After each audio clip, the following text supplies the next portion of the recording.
আজকে মানুষের যেমন ভরসা জায়গা দাঁড়িয়েছে সেরকমই কিন্তু মানুষ একটা রেজাল্ট খুঁজে পেয়েছেন। আজকে যাদের পায়ে সোয়েলিং হয়ে গেছে তারাও এটা জেনে গেছে যে তার সোয়েলিংটাও কিন্তু অপারেশন ছাড়া যাবে না।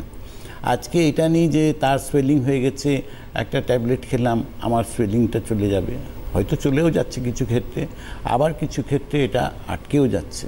কিন্তু গাঙ্গুলি আয়ুর্বেদিকে এটা কিন্তু টোটালি মেডিসিনাল ট্রিটমেন্ট দিয়ে কিন্তু সোয়েলিংটা কমছে।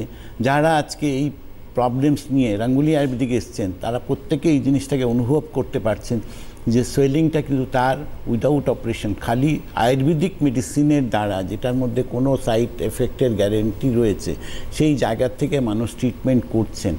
আর তারপরের স্টেজ হয়ে গেল জয়েন্টের ব্যথা, হাঁটু ক্ষয়ে গেছে, হাঁটুর জেল শুকিয়ে গেছে, হাঁটু রিপ্লেস করতে হবে। এই স্টেজেও যারা এসছেন তারাও এটা দেখতে পাচ্ছেন যে না, তাদের অপারেশন করতে হয়নি, তারা কিন্তু নর্মাল হাঁটা চলা করতে পারছেন।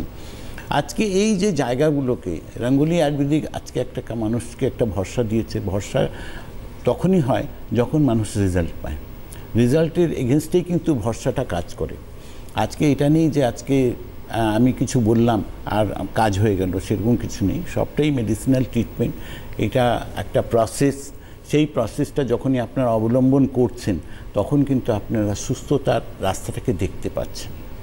আর এটা নিশ্চিত আজকে যারা গাঙ্গুলি আয়ুর্বেদিকে ট্রিটমেন্ট করেছেন বা করছেন তারা প্রত্যেকেই একটা পজিটিভ জায়গায় পৌঁছেছে। একইভাবে